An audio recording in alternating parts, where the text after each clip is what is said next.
네, 이 시간 함께 기독론 수강하고 계신 여러분 진심으로 환영하고 축복합니다.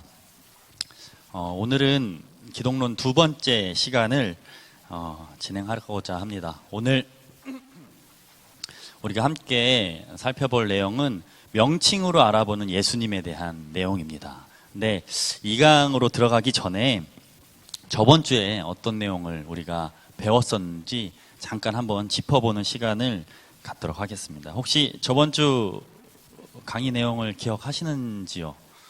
기억하십니까? 아마 열심히 들으신 분은 기억하실 거라 생각합니다. 저번 주는 기독론은 무엇인가에 대해서 저희가 잠깐 배웠었죠. 기독론은 무엇이라고 했습니까?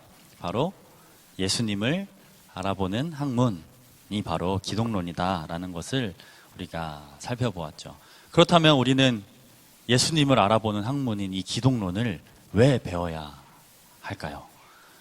저번 주에 뭐라고 했습니까? 첫 번째로 예수님이 바로 우리들의 기독교의 중심이기 때문에 우리가 기독론을 잘 알아야 한다. 우리의 신앙이 바로 예수님에서부터 시작되었고 우리의 신앙이 바로 예수님 위에 서 있기 때문에 우리는 기독론을 잘 알아야 한다라고 배웠죠. 그리고 두 번째는 우리가 함께하고 있는 이 공동체가 어디로 나아가야 하는지, 그리고 우리가 이 모이고 있는 목적은 무엇인지를 예수님을 통해서 우리는 알 수 있기 때문에, 그렇기 때문에 우리는 기독론을 배워야 한다라고 했습니다. 그리고 세 번째는 우리의 인간의 역사와 종말, 나 개인이 죽어서 어떻게 되는지, 또한 죽기 전에 이 세상이 어떻게 될 것인지에 대해서 예수님을 통해서 우리는 해석할 수 있고 또 알 수 있기 때문에 우리는 기독론을 배워야 된다고 했습니다. 그렇다면 오늘 이제 강의를 한번 시작해 보겠습니다. 오늘 강의의 주제는 바로 명칭으로 알아보는 예수님입니다. 명칭이라고 하니까 조금 어색하게 생각하시는 분들이 계실 수도 있을 것 같아요. 명칭이라고 하면 예수님, 우리가 부리고 있는 예수님의 칭호를 이야기하죠. 어떤 칭호가 있습니까? 한번 떠올려 보시죠. 어떤 칭호들이 있나요? 예수님을 부르는 칭호들이? 네, 아유, 장로님 역시 그리스도. 또 뭐가 있죠? 인자. 네, 수준들이 되게 높으시네요. 제가 너무 얕잡아 본 것 같아요. 인자, 그리스도, 또 메시아, 뭐 여러 가지가 있죠. 하나님의 아들, 뭐 여러 가지가 있는데 오늘은 그 명칭, 예수님을 지칭하는 그 명칭을 통해서 한번 예수님을 알아보고자 합니다. 이 명칭으로 예수님을 알아보는 것이 왜 중요하냐면 바로 그 시대, 이 명칭이라는 게 뭐죠? 예수님이 있으면 그 시대 사람들이 예수님을 어떻게 여겼는지를 바라볼 수 있는 그 지표가 되는 거잖아요. 명칭이라는 게. 제가 정성수라는 사람이 있는데 함께 계신 성도님들이 우리 정성수 목사는 어떤 사람이야? 뭐야? 뭐 닉네임을 지어줄 수 있을 거 아니에요. 그러면은 제가 이렇게 살아갔을 때 성도님들이 생각하는 저에 대해서 바로 볼 수가 있겠죠. 예수님 또한 마찬가지입니다. 명칭을 우리가 알므로써 그때 당시 사람들이 예수님을 어떻게 여겼는지, 그리고 그걸 통해서 예수님이 우리가 어떤 분인지를 바로 알 수 있기 때문에 우리는 이 명칭을 먼저 공부하는 것입니다. 그러면 아까 말씀하신 첫 번째, 그 중에 막 여러 가지가 있어요. 예수님 명칭이 정말 셀 수 없이 많거든요. 그 중에 저는 5가지를 한번 꼽아봤어요. 그 중에 가장 중요하다고 여겨지는 거, 그리고 가장 빈도수가 높은 것들을 이제 뽑아왔는데 그 중에 첫 번째가 바로 이 메시아라는 명칭입니다. 신약 성경에 그리스도라는 뜻은 구약 성경에 메시아를 번역한 겁니다. 그러니까 메시아라는 말과 그리스도란 말은 같은 말이죠. 신약 성경이 쓰여진 언어와 구약 성경이 쓰여진 언어가 다르다는 것을 혹시 여러분 아시나요? 네, 아시죠. 그 정도는 이제 다 아실 거라 생각합니다. 구약, 이제 이스라엘의 역사를 보면 크게 구약 시대와 신약 시대로 나눌 수 있습니다. 근데 우리도 마찬가지죠. 우리나라도 뭐 역사를 쭉 보면 뭐 삼국 시대에서 통일 신라가 되었고 뭐 조선에서 일제 강점기 시대가 온 것처럼 이스라엘 역사도 구약 시대와 신약 시대가 있는데 이 구약 시대와 신약 시대의 가장 큰 차이점이 있다면 바로 이스라엘 나라가 붕괴되었다라는 차이입니다. 구약에는 이스라엘이라는 나라가 있었고 신약에는 이스라엘 나라가 붕괴된 것이죠. 구약에서 신약 시대로 넘어가는 그 사이에 이스라엘이 붕괴되면서 그로 인해서 다른 나라의 간섭과 영향을 많이 받았다는 게 그 두 시대의 가장 큰 차이이고 또 변화입니다. 우리나라로 따지면은 일제강점기 때를 생각하면 너무나 쉬울 것 같아요. 너무나 비슷하죠. 우리나라가 일제강점기 시대 때 어떤 일들이 일어났죠? 창씨개명을 하게 되었고 일본어를 배우게 되었고 문화를 말살 정책을 펴서 문화가 완전 변하는 그런 일들이 우리한테 있었죠. 이스라엘도 마찬가지였습니다. 그렇기 때문에 구약의 그 문화와 언어와 문학과 철학은 신약의 시대와 조금인 듯하지만 너무나 많이 달라져 있었던 것이죠. 그래서 이 신약을 기록한 이 저자들은 구약을 기록한 것과는 다른 언어를 사용하여서 신약을 기록하기 시작했습니다. 마태, 마가, 누가, 요한, 바울 등등등 신약을 기록한 저자들이 있잖아요. 신약 성경을 히브리어가 아니라 원래 자신의 언어인 히브리어가 아니라 헬라어로 이제 기록하기 시작했던 거죠. 그때 생긴 메시아의 번역이 바로 그리스도인 것입니다. 그렇기 때문에 우리가 그리스도라는 뜻을 제대로 알기 위해서는 먼저 메시아가 무엇인지를 알 필요가 있는 거예요. 그래서 우리가 맨 처음으로 이 메시아를 공부하는 겁니다. 자, 그럼 메시아를 한번 살펴볼까요? 메시아의 뜻은 기름 부음을 받은 자라는 뜻입니다. 이제 오늘 프린트물을 받으신 분들은 아마 빈칸이 있을 거예요. 거기다가 이제 적으시면서 강의를 들으시면 될 것 같습니다. 메시아의 뜻이 뭐라고요? 기름 부음을 받은 자.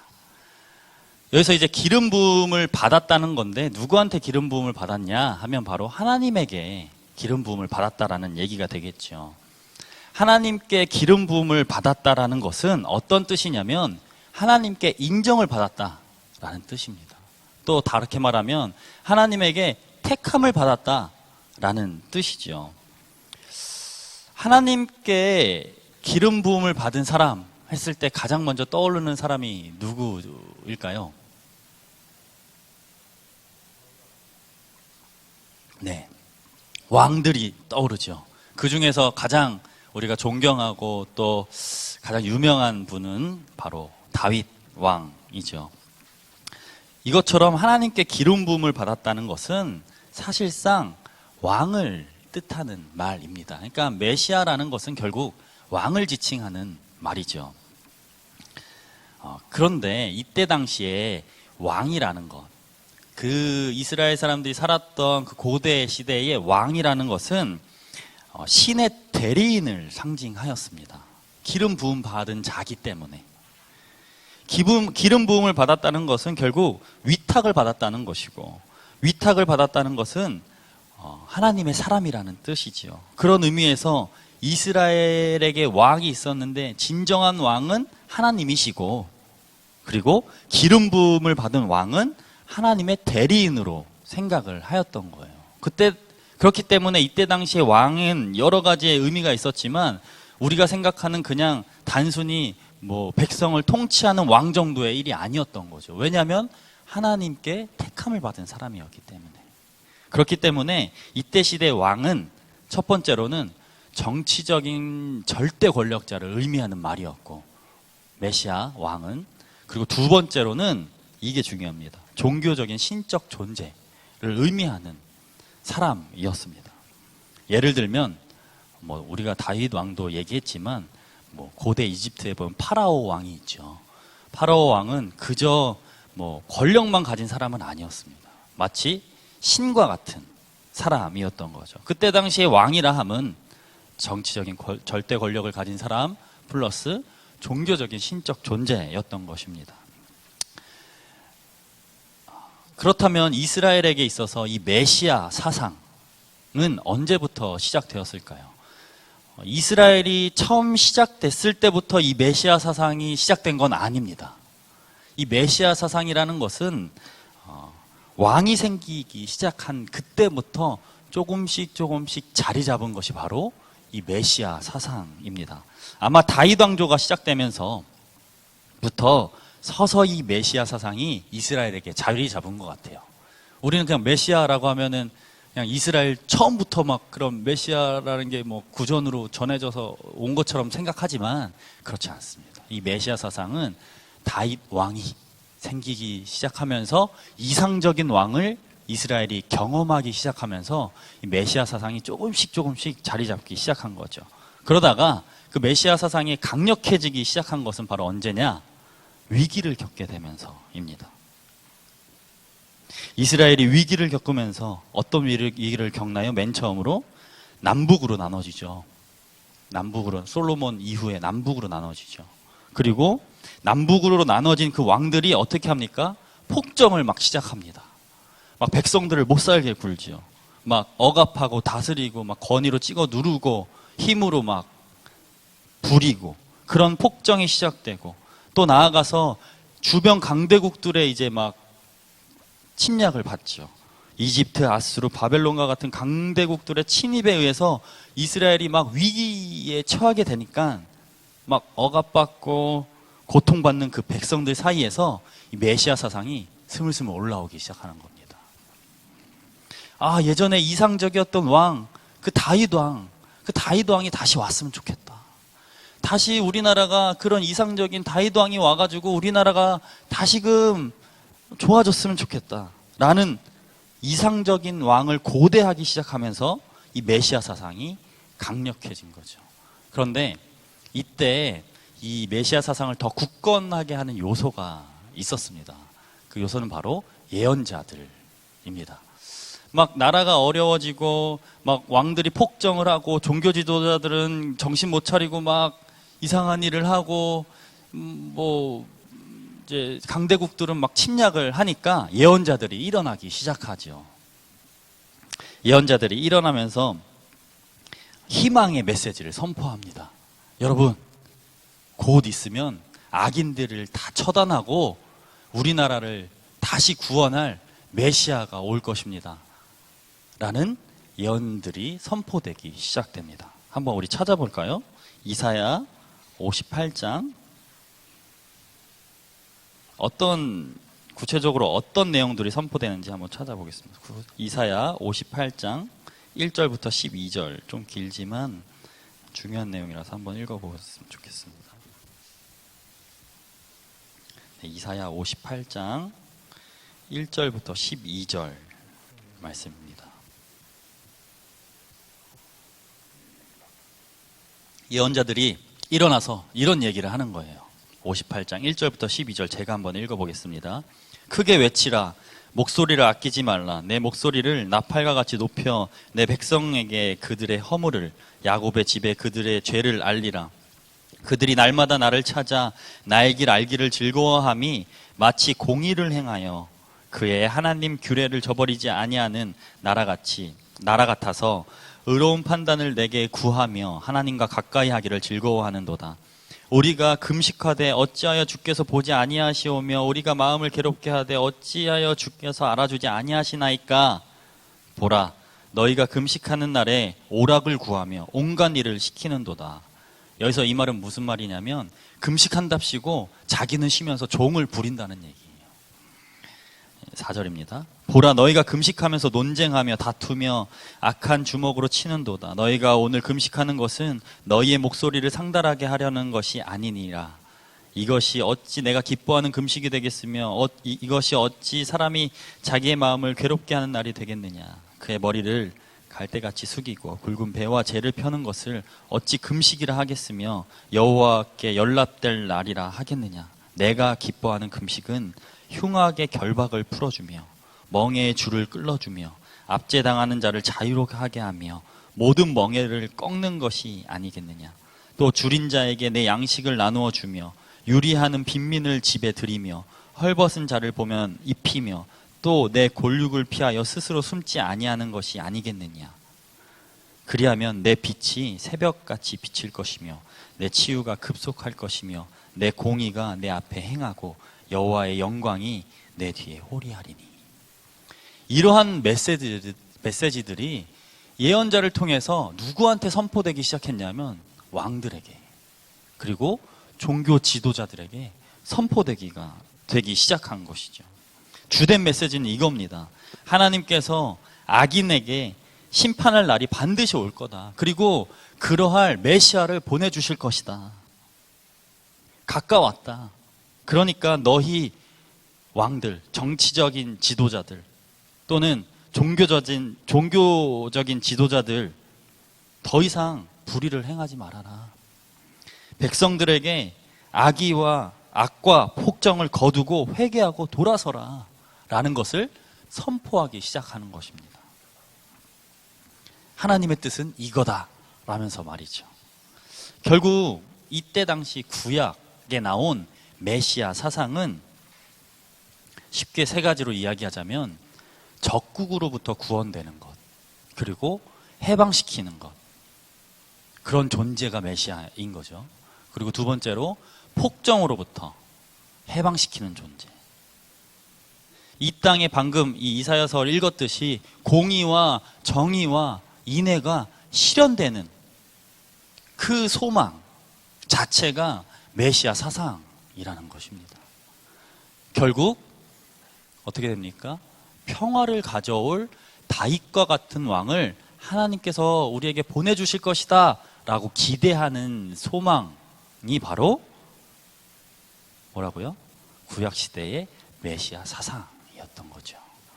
이 구약시대 이스라엘 백성은 이 메시아 사상이 없었으면 살아가기가 힘들었어요. 너무 힘들었으니까.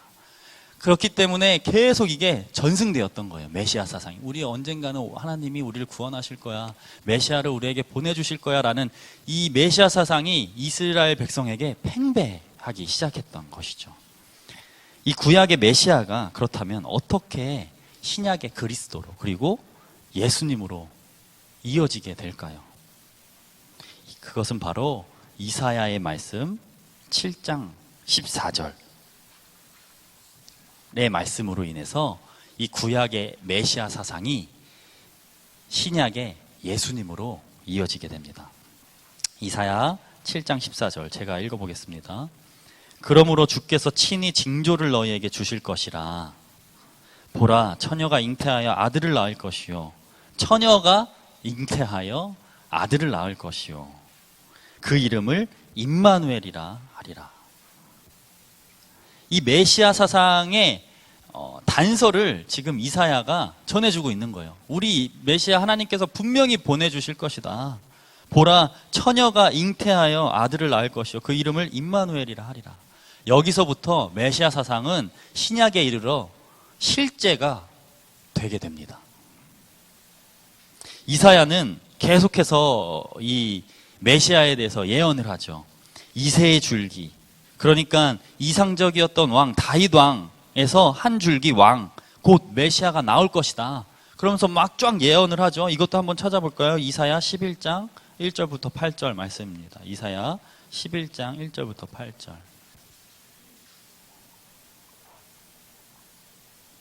이사야가 그리스도에 대해서, 예수님에 대해서 어떻게 예언합니까? 이새의 줄기에서 한 싹이 나며 그 뿌리에서 한 가지가 나서 결실할 것이요, 그의 위에 여호와의 영, 곧 지혜와 총명의 영이요 모략과 재능의 영이요 지식과 여호와를 경외하는 영이 강림하시리니, 그가 여호와를 경외함으로 즐거움을 삼을 것이며 그의 눈에 보이는 대로 심판하지 아니하며 그의 귀에 들리는 대로 판단하지 아니하며 공의로 가난한 자를 심판하며 정직으로 세상의 겸손한 자를 판단할 것이며 그의 입에 막대기로 세상을 치며 그의 입술의 기운으로 악인을 죽일 것이며 공의로 그의 허리띠를 삼으며 성실로 그의 몸에 띠를 삼으리라. 그때에 이리가 어린 양과 함께 살며, 그러니까 메시아가 온 뒤에 어떤 일이 일어날 것인지 얘기하는 거죠. 그때에 이리가 어린 양과 함께 살며 표범이 어린 염소와 함께 누우며 송아지와 어린 사자와 살찐 짐승이 함께 있어 어린아이에게 끌리며 암소와 곰이 함께 먹으며 그것들의 새끼가 함께 엎드리며 사자가 소처럼 풀을 먹을 것이며 젖 먹는 아이가 독사의 구멍에서 장난하며 젖된 어린 아이가 독사의 굴에 손을 넣을 것이라. 이사야는 이새의 줄기, 다윗의 자손 중에서 한 왕, 곧 메시아가 나올 것인데 그 메시아 위에 하나님 야훼가 강림하실 것이고 그는 정의를 세우고 억압자를 무찌르고 이 땅의 평화의 시대, 즉 지상 낙원, 하나님의 나라를 실현시킬 거라고 예언합니다. 구약시대 메시아라는 호칭으로 우리는 예수님을 알아갈 수가 있는데 그 예수님이 바로 이러한 모습의 예수님이라는 거죠. 그리고 그런 예수님이 실제로 신약시대에 오셨습니다. 우리는 메시아를 통해서 예수님을 알 수 있는데 그것이 바로 이 이사야의 이 말씀에 너무나 잘 나와 있다는 거죠. 이 예언에 따라서 구약의 그 메시아 사상과 신약의 그리스도인 예수가 서로 연결되게 됩니다. 구약에 말한 공의와 정의를 행하고 인애를 선포하고 결국에 평화를 만연하게 하시는 분이 오실 것인데 예수님을 보니까 너무나 그 분인 거예요.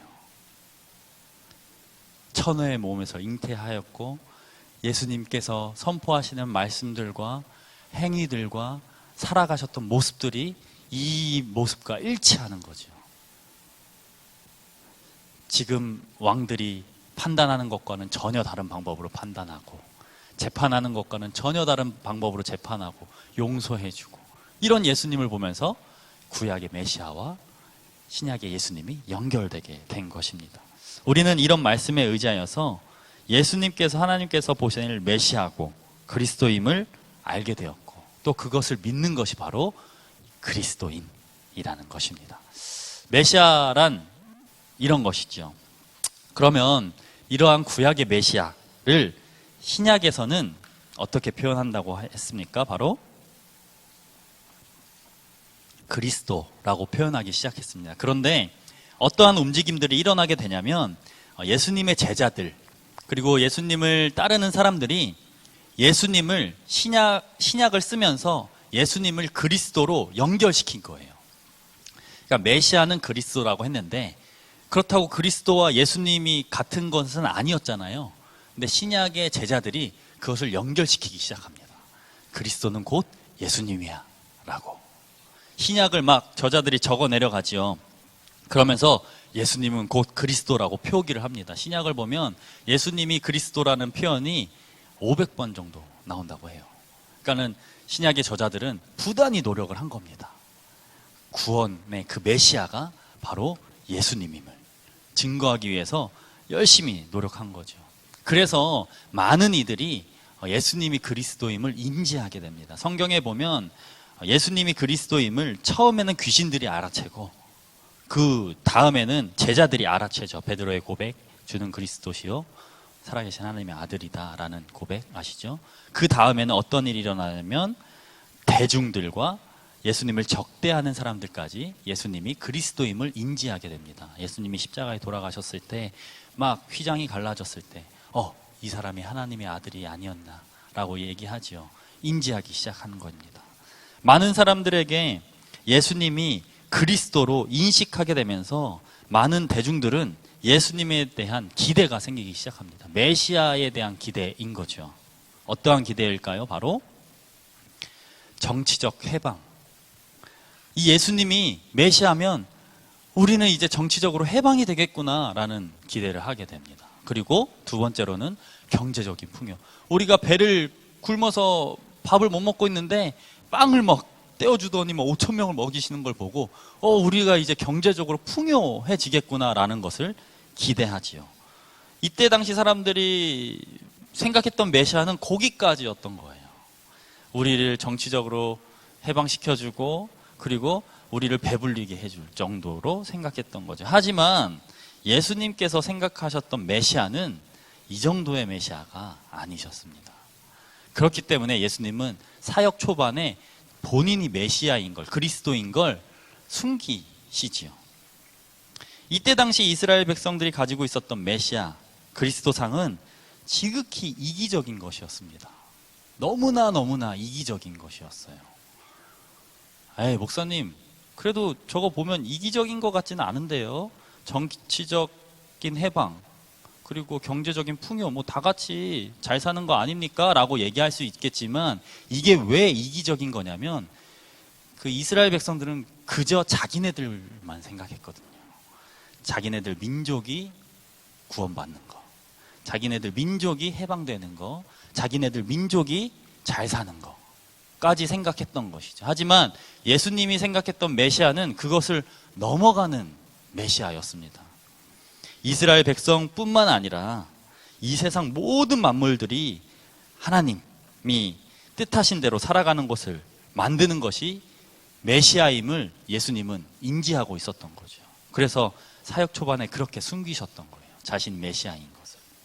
결국 그리스도 안에 내포되어 있는 메시아 사상은 그저 정치적인 것, 이것을 넘어서 이 세상 가운데, 아니 하나님이 창조하신 전 우주 가운데 하나님의 뜻, 아까 말한 그 이사야서에서 나온 하나님의 뜻 뭐죠? 하나님의 공의, 정의, 사랑, 인애, 평화가 실현되는 그 나라를 만드는, 그것이 바로 그리스도 안에 내포되어 있는 메시아 사상이죠. 결국 하나님의 뜻으로 이 온 피조 세계가 통치되는 나라가 오게 하는 것이 바로 예수님이 생각하셨던 메시아, 곧 그리스도입니다. 우리는 이것을 알면 예수님을 알 수 있게 돼요.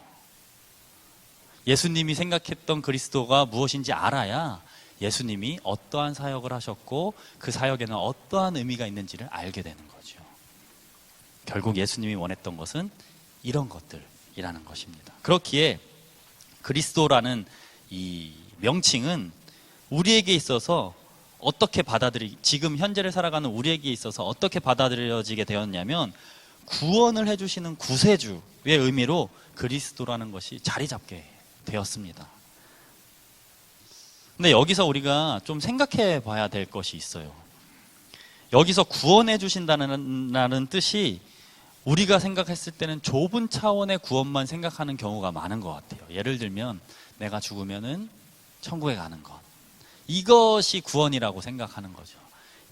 이렇게 생각하는 구원은 마치 이스라엘 백성이 정치적인 것 그리고 경제적인 풍요를 원했던 메시아 사상을 가지고 있었던 것과 똑같습니다. 왜냐하면 지극히 개인적이고 지극히 이기적인 생각이기 때문이죠. 하지만 예수님이 가지고 있었던 메시아 그리스도는 그게 아니라고 했죠. 나를 넘어서, 우리 공동체를 넘어서 하나님이 만드신 피조세계까지 구원하는 구원이라고 얘기하지 않았습니까? 하지만 우리는 내가 중요한 거예요. 내가 너무 중요한 거예요. 그래서 구원이라고 하는 걸 그냥 고지곳대로 나한테만 적용을 하는 거죠. 그렇기 때문에 우리에게 어떤 일이 일어나게 됐냐면, 구원이다 하면 그냥 내가 죽어서 내 영혼이 천국 가는 거, 뭐 그 정도의 구원만 생각하게 된 거예요. 하지만 예수님께서 말씀하신 그리스도적 구원은 뭐냐면 바로 이런 좁은 차원의 구원, 뭐 죽어서 천국 가는 것, 그 의미보다 확장되어서 전 인류와 창조 세계가 원래 창조의 모습으로 돌아가는 것, 하나님이 원래 만드셨던 그 보시기에 좋았던 그 모습으로 돌아가는 것을 우리는 구원이라고 표현을 하는 겁니다. 그리고 그러한 구원을 해주시는 구세주의 의미가 바로 이 그리스도라는 것에 들어가 있는 거죠. 그 그리스도가 바로 우리가 알고 있는 예수님이십니다. 이 그리스도를 알면 우리가 바라보고 있는 예수님이 조금은 다르게 느껴지죠. 전에는 지극히 개인적인 나와 막 1대1적으로 이렇게 하시는 예수님에서 이제는 나를 넘어, 내 옆에 있는 사람을 넘어, 우리 공동체를 넘어, 전 인류를 넘어 피조세계까지 아우르고 있는 그 예수님을 보게 되고, 또 그것을 지향하시고 계시는 예수님을 우리는 알게 된다는 것이죠. 무엇을 통해서? 그리스도라는 명칭을 통해서 말입니다. 그렇다면 이제 세 번째로 한번 넘어가 보겠습니다. 세 번째 예수님을 지칭하는 호칭은, 칭호는 인자입니다. 우리 장로님께서 참 잘 얘기해 주셨는데, 이 인자라는 표현이 사실 별거 아닌 것 같지만 너무나 중요한 표현입니다. 마가복음 2장 10절에 보면 인자라는 표현이 나옵니다. 시간이 없기 때문에 이거는 좀 넘어가도 될 것 같아요. 여튼 인자라는 표현은 여러분이 너무나 잘 아시는 표현이기 때문에, 인자라는 뜻은 무엇일까요? 사전적인 의미는 일단 사람입니다. 인자, 사람입니다. 대표적인 인간을 지칭하는 말이 바로 사람이죠. 성경적인 근거도 있습니다. 시편 8편 4절에 보면 이렇게 나오죠. 사람이 무엇이기에 주께서 그를 생각하시며 인자가 무엇이기에 주께서 그를 돌보시나이까. 이게 시기 때문에 이렇게 방복을 피한 거예요. 명칭을 바꾼 거예요. 하지만 똑같은 얘기인 거예요.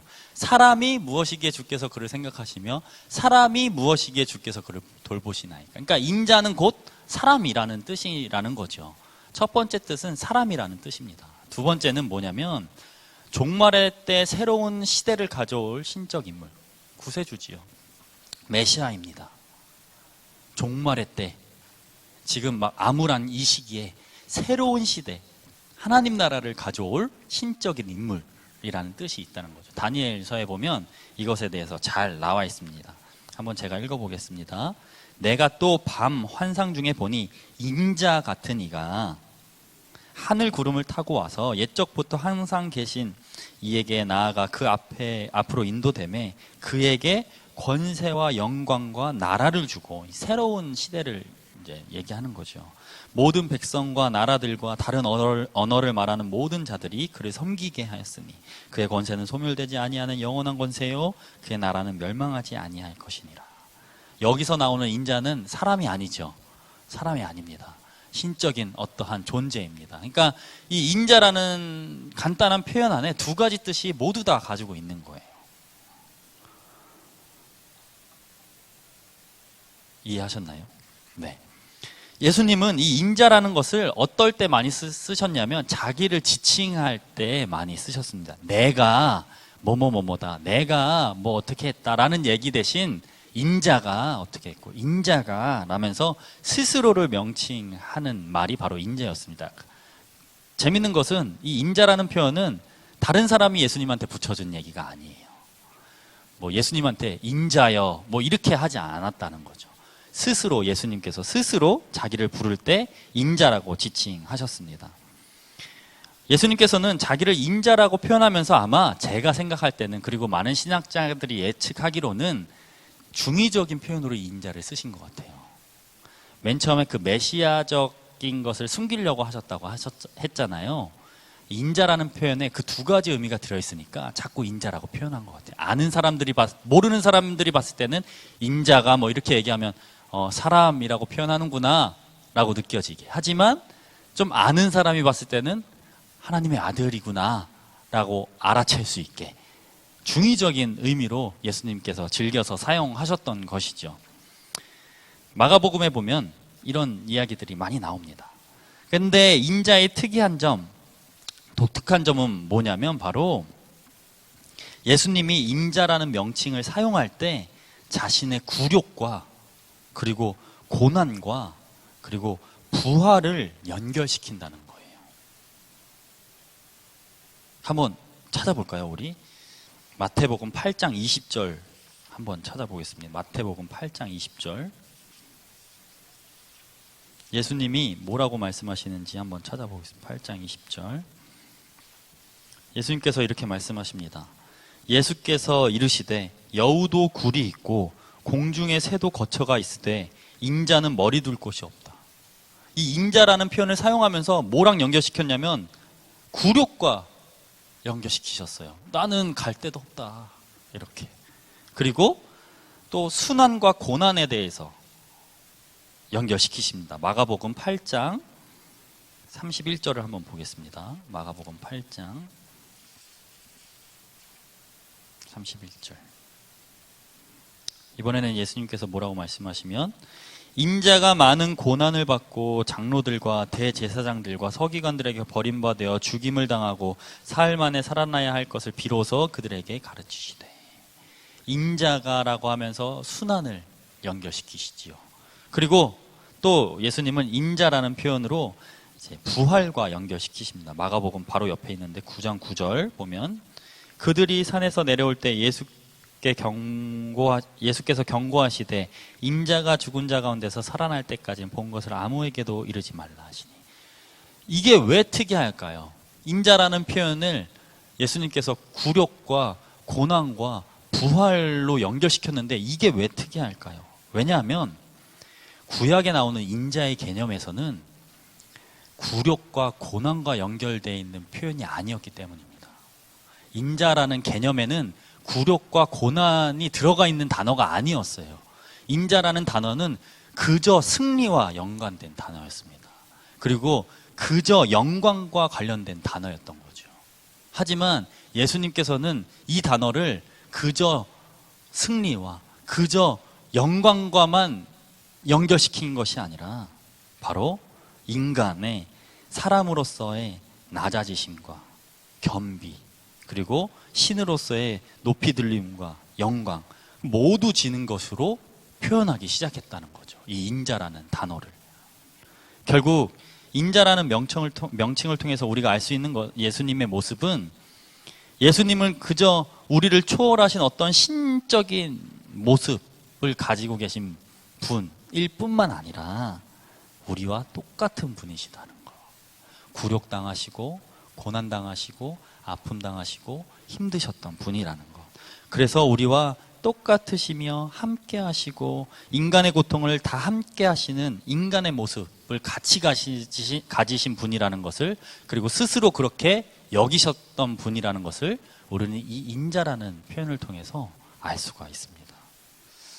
예수님을 생각할 때 이 두 가지 모습의 밸런스를 찾는 것이 너무나 중요합니다. 인간적인 예수님, 인간이신 예수님, 그리고 신이신 예수님. 이 밸런스가 무너지는 순간 우리의 신앙은 이상한 곳으로 가버리게 됩니다. 너무 신적인 예수님만 봐도 문제가 되죠. 독단적인 그리스도인이 될 수밖에 없습니다. 그리고 너무 인간적인 예수님만 봐도 문제죠. 신적인 예수님을 알 수가 없기 때문입니다. 예수님께서 본인을 인자라고 표현하시면서 설명하셨듯이 인간들과 함께 공감하시고 함께 살아가면서 사랑하면 결국 높이 들려 올려질 것이고 영광 받으실 것이라는 이 신적인 의미와 인간적인 의미의 밸런스가 우리에게는 너무나 중요합니다. 신적인 것만, 영광적인 것만 위한 그런 삶은 어찌 보면 인간이신 예수님을 모르는 삶일 수 있습니다. 우리의 신앙생활도 마찬가지죠. 예수님을 봤을 때 너무 신적인 부분만 강조하다 보면은 인간적인 예수님을 잃어버리고 맙니다. 밸런스가 무너지게 되는 것이죠. 우리는 반대로 낮아지고 너무 신적인 것을 넘어서 낮아지고 공감하고 그런 인자이신 예수님의 삶을 우리가 바라보면서 살았을 때 하나님께서는 부활의 영광을 우리에게 보여주시고 나타내 주신다는 것. 이것을 우리는 예수님의 그 인생을 통해서 배울 수가 있습니다. 예수님께서는 항상 그렇게 살아가셨죠. 결국에 스스로 부활하신 것이 아닙니다. 하나님께서 부활시켜 주신 것이죠. 부활의 영광이 그 뒤에 따라온다는 것입니다. 우리가 영광을 바라보며 영광을 위해서 살아가는 것이 아니라 예수님처럼 지극히 겸허하게 인간적으로 살아갔을 때 충실하게 하나님께서는 그 모습을 보면서 높이 들려 올려주신다는 것. 우리는 이 인자라는 명칭을 통해서 이러한 예수님을 알 수가 있습니다. 이 뒷부분의 두 단어는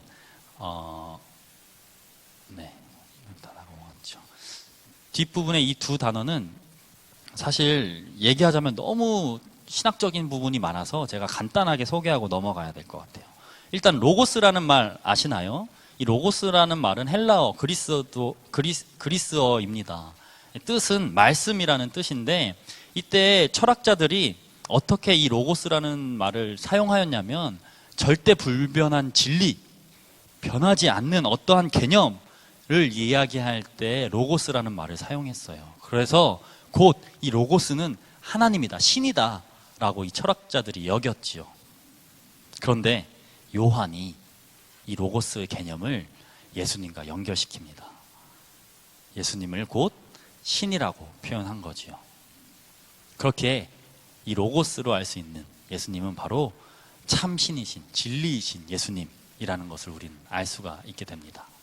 그리고 우리가 너무나 잘 아는 주라는 표현이 등장합니다. 원래 하나님의 이름이 있습니다. 야훼라는 하나님의 이름이 있죠. 근데 그때 당시에 하나님은 모든 것이 신성한 분이셨어요. 범접할 수 없는 이름조차도.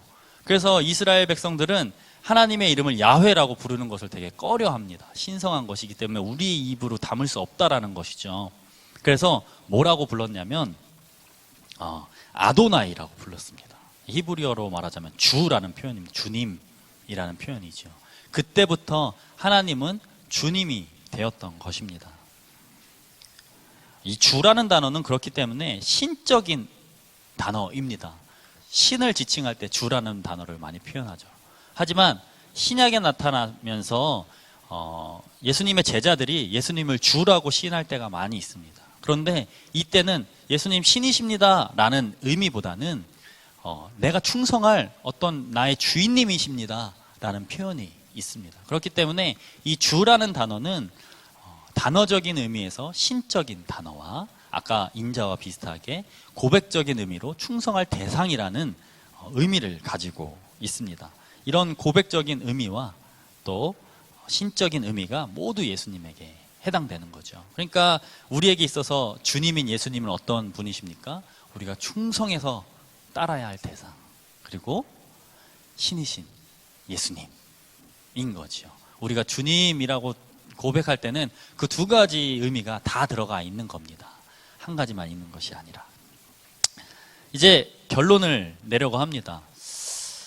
예수님을 지칭하는 이런 여러 가지 단어들을 우리가 종합해서 보았을 때 가장 주된 특징은 뭐냐면 바로 예수님에 대한 이해는 역사 속에서 흘러가고 있다라는 것입니다. 예수님은 역사 속에서 이해하려고 부단히 노력했다라는 것이죠. 그냥 예수님이 어느 날 갑자기 오셔서 신적인 존재로 딱 우리들에게 처음부터 받아들여진 것이 아니라는 것입니다. 예수님이 갑자기 하늘에서 이렇게 구름 타고 내려오셨던 존재가 아니라는 거죠. 인간과 똑같이 여자의 뱃속에서 나시고 똑같이 고난과 어려움을 당하시면서 살아가셨다는 겁니다. 이러한 이스라엘의 역사 시작부터 있었던 그 개념들, 아까 배웠죠? 메시아라는 그 개념을 실존 인물인 예수님에게 적용시키면서 우리가 지금 알고 있는 예수님에 대한 이해들이 생겨나기 시작한 것입니다. 재미있는 것은 그렇기 때문에 예수님에 대한 칭호들이 시대가 흐름에 따라 조금씩 변해갔다라는 거예요. 처음에는 예수님에 대한 칭호가 어떻게 된다고 했죠? 메시아, 왕, 예언자, 제사장, 인자, 하나님 아들이라는 표현들이 예수님이 떠나시고 초기에, 그러니까 초대 기독교에서는 많이 사용됐었어요. 구약에서 나온 그런 구원의 왕이 바로 예수님이다라는 걸 연결시키려고 부단히 노력했던 거죠. 그걸 증명하려고 애썼던 거예요. 그런데 시간이 흐르고 헬레니즘이 시작되고 그런 영향들을 많이 받게 되면서 예수님의 호칭이 조금씩 변하기 시작됩니다. 어떻게 변하냐면 예수님은 주님이 되었고, 인간적인 메시아는 신적인 인물이 되었고, 구약의 지혜는 로고스가 되었고, 점점 신성이 강조되는 거예요. 예수님을 따른다는 것만으로 막 핍박받고 생명의 위험이 생기니까 예수님을 신격화하지 않고서는 그 신앙을 지속할 수가 없는 거예요. 그러니까 예수님에 대한 신적인 표현들이 이제 많아지기 시작한 겁니다. 하나님의 아들이었던 예수님이 어떻게 변하냐면 아들 하나님이 되신 거예요. 하나님의 아들이었던 분이 아들 하나님, 좀 차이를 느끼시나요? 변하게 되었다는 거죠. 초대에 많이 쓰였던 인자, 예언자 같은 그런 고유적인 언어들은 서서히 사라지게 된 것입니다. 우리가 뭐 요즘에 교회에서 인자라는 말 쓰지 않잖아요. 이렇게 역사의 흐름에 따라 예수님에 대한 이해가 점점 변하게 되었다는 것입니다. 이런 예수님을 지칭하는 용어들만 우리가 살펴봐도 시대의 흐름을 알 수가 있고 또 기독교의 흐름을 알 수가 있습니다. 우리가 오늘 강의에서 집중해야 하는 것은 바로 예수님이 우리의 역사와 함께 하신다라는 것. 이것에 우리는 집중해야 합니다. 예수님은 우리의 역사와 상관없이 계신 분이 아니고 우리의 역사에 맞춰서 살아 숨쉬었던 분이시면서 또 실제 하셨던 분이시면서 또 우리에게 다가오셨던 분이십니다. 이 말을 조금 더 확대 해석해 보자면 지금 우리 역사 가운데서도 아직도 예수님은 끊임없이 움직이고 계시고 변화하면서 지금도 우리에게 다가오고 계시고 지금도 우리와 함께하고 계신다는 말이 되겠지요. 지금처럼 참 빠르게 이 시대가 변화가고 있는 이 시기 가운데 우리가 예수님을 어떻게 해석하며 또 예수님을 어떻게 받아들여야 되는지에 대해서 우리는 고민해야 됩니다. 그냥 2000년 전의 예수님으로 머물러 있으면 안 된다는 말이죠. 그때 당시 사람들이 예수님을 해석하고 고백했던 것처럼 우리도 우리 시대에 맞는 예수님을 발견하고 고백함으로 계속 우리의 역사와 함께 예수님을 모시고 살아가야 된다는 말입니다. 우리는 오늘 예수님에 대한 명칭들을 살펴보았습니다. 이 명칭들이 여러분에게 어떠한 의미로 다가갈지는 모르겠어요. 하지만 중요한 것은 이 예수님이 여러분 안에 살아계신 분이 되었으면 좋겠습니다. 종교적인 그저 어떠한 개념이나 심볼이 되는 것이 아니라 정말 우리의 역사와 함께하고 나의 삶과 함께하고 우리 사회와 함께하고 우리 나라 그리고 이 인류와 함께 하시는 그 예수님을 이 명칭을 통해서 발견하는 여러분이 됐으면 참 좋겠습니다. 이제 과제를 하나 내드리겠습니다. 저번 주도 이제 과제를 내드렸는데 어떻게 잘 하셨는지 모르겠어요. 이번 주에 드릴 과제는 첫 번째는 이겁니다. 성경에 나온 여러 가지 예수님을 지칭하는 명칭들이 있었죠. 그 명칭들 가운데 지금 우리가 살아가고 있는 이 시대에서 강조되어야 할 명칭이 있다면 무엇일까요? 왜 그렇게 생각할까요?를 한번 적어보셨으면 좋겠어요. 여러 가지 명칭들을 배웠는데 지금 우리에게 있어서 참 사라진 명칭이라든지 또는 우리 지금 이 가운데 중요한 명칭은 무엇일지 한번 생각해보고 좀 적어보셨으면 좋겠어요. 그리고 두 번째는 내가 잘 몰랐던 의미의 예수님이 있었는지, 오늘 막 예수님의 명칭에 대해서 예수님을 배웠는데 내가 이때까지 알지 못했던 그런 예수님 또는 그런 명칭이 있었는지, 그렇다면 그 예수님, 그 명칭은 나에게 어떻게 다가오는지 한번 스스로 한번 적어보셨으면 좋겠습니다. 방송실에서 이 강의에 대해서 참 많이 도와주셨어요. 그래서 그 홈페이지에 들어가시면은 교재하는 글 안에 맨 아래 카페가 있거든요. 그 카페 들어가시면 기독론 강의 카페를 하나 만들어 주셨더라고요. 제가 거기에 이제 이 강의 PPT와 그리고 이 강의 원고를 이제 성도님들이 보실 수 있는 그 강의 자료를 올려두었어요. 그래서 집에서 계신 분들은 아마 그것을 다운받아서 쓰시면 좋을 것 같고, 그리고 그 게시판을 활용하셔서 본인이 숙제한 거를 나누고 싶은 분이 계시다면 그 게시판에 얼마든지 쓰실 수가 있어요. 게시물을. 그래서 올리시면서 소통하실 수도 있을 것 같아요. 지금 우리가 참 소통하기 힘든 시대에 있는데 그런 식으로라도 우리가 소통하면서 또 이 강의가 조금 더 유익해지는 시간이 되었으면 좋겠습니다. 그렇다면 우리 이제 강의를 마무리하고 기도하도록 하겠습니다.